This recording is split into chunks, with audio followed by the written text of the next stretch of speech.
আসসালামু আলাইকুম, কেমন আছেন সবাই? আশা করছি সবাই অনেক ভালো আছেন। আলহামদুলিল্লাহ, আমিও আপনাদের দোয়ায় ভালো আছি। নতুন একটি ভিডিও নিয়ে চলে আসছি।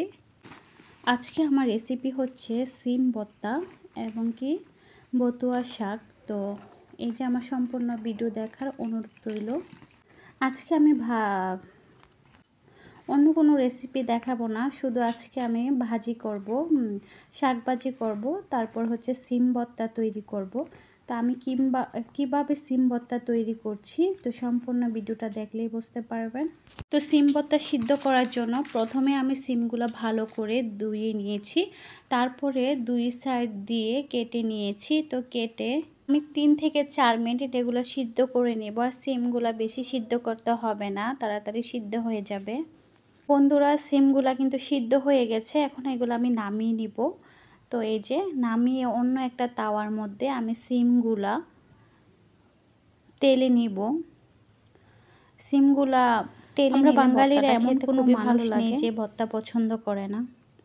আমরা সবাই, ছোট বড় সবাই ভর্তা পছন্দ করি। এই তো আমি সিমগুলো এভাবে তেলে নিচ্ছি। এভাবে তেলে নিলে আসলে ভর্তাটা খেতে অন্যরকম টেস্টি হয়।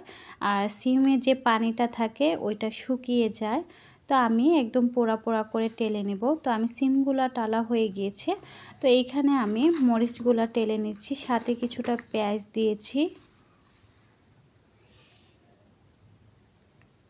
আর সিমগুলা এই তাওয়ার মধ্যে টেলে নিয়েছিলাম, সেই কারণে আমি তাওয়াটা ধুই নাই। তো এটার মধ্যেই আমি কাঁচামরিচ এবং পেঁয়াজ টেলে নিলাম। তো বাটাবাটি ঝামেলা ছাড়া আজকে আমি হাতেই ভর্তাটা বানিয়ে নিব।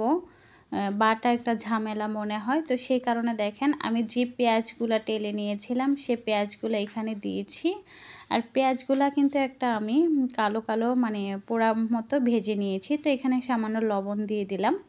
লবণ দিয়ে তো আপনারা দেখতেই পাবেন আমি কিভাবে মজাদার একটা হাতে তৈরি ঝামেলা ছাড়া ভর্তাটা তৈরি করছি। তো আপনাদের যখনই ভর্তা খেতে ইচ্ছে করবে তখনই আপনারা এটা এরকমভাবে হাতে মেখে ভর্তা তৈরি করতে পারেন। আর ইউটিউবে এখন দেখি আমার প্রিয় প্রিয় আপুরা অনেক ধরনের ভর্তা তৈরি করে, যেমন মাছের ভর্তা, সিম ভর্তা, ধনিয়া পাতার ভর্তা।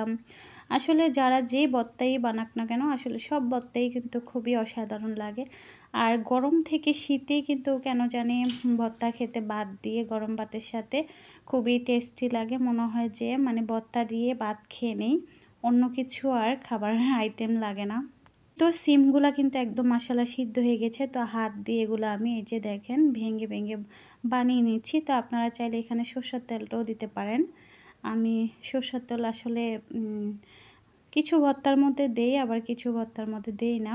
তো আমি এটার মধ্যেও দিব না। তো আমি কাঁচা পেঁয়াজটা দিব, কারণ কাঁচা পেঁয়াজটা খাবারের সময় কিন্তু অন্যরকম একটা টেস্ট লাগে।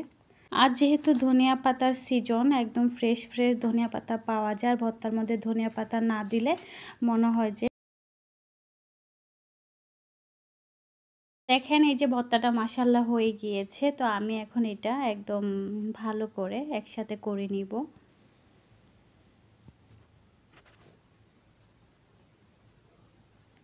কতটা লোভনীয় হয়েছে দেখেন। প্লিজ যারা যারা লাইক দেন নাই, ছোট্ট একটা রিকোয়েস্ট, আপনারা লাইক দিয়ে ভিডিওটা কন্টিনিউ করে যাবেন। আর যারা যারা সাধারণ দর্শক আমাদের চ্যানেলে আসছেন, আমার ভিডিও দেখছেন, আপনাদের কাছেও ছোট্ট একটা রিকোয়েস্ট, যাওয়ার সময় একটা লাইক দিয়ে দিবেন। যেহেতু আমাদের ভিডিওগুলো দেখতেছেন, তো ছোট্ট একটা উপকার করবেন, লাইকটা দিয়ে যাবেন।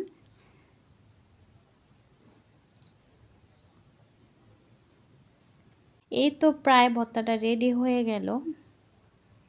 তো আপনাদেরকে আরেকটু কাছে থেকে দেখাচ্ছি, দেখেন হাতে মেখে ভর্তাটা কত সুন্দর হয়েছে। আর আজকে আমি এখানে রান্না করতেছি, আমি শাক ভাজি করব। বতুয়া শাক যেহেতু বাজারে নতুন আসছে, তো নিয়ে আসলাম। আর এখানে কিন্তু অনেক দাম, প্রায় 200 টাকা কেজি। তা আমি 50 টাকায় নিয়ে আসছি, কমে নিয়ে আসছি।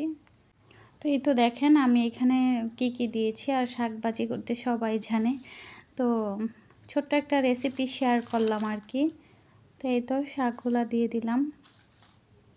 আমার এই সিম ভর্তা রেসিপি, শাকভাজি রেসিপি যদি আপনাদের কাছে কোনো অংশে একটু ভালো লেগে থাকে তাহলে অবশ্যই চ্যানেলটা সাবস্ক্রাইব করে দিবেন, পাশে থাকা বেল আইকনটা অন করে রাখবেন যেন ভিডিও ছাড়ার সাথে সাথে নোটিফিকেশন আপনাদের কাছে চলে যায়। তো এই তো দেখেন ভাজা হয়ে গিয়েছে। তো আমি এখন এটাও নামিয়ে নিব। যারা যারা এতক্ষণ পর্যন্ত আমার ভিডিওর সঙ্গে ছিলেন সবাইকে অসংখ্য ধন্যবাদ। আমার ভিডিও নিচে কিন্তু পাকিস্তানের অনেক ভিডিও আছে, পাকিস্তানের দেশে দেখতে পারেন চাইলে। তো সবাই ভালো থাকবেন। আল্লাহ হাফিজ।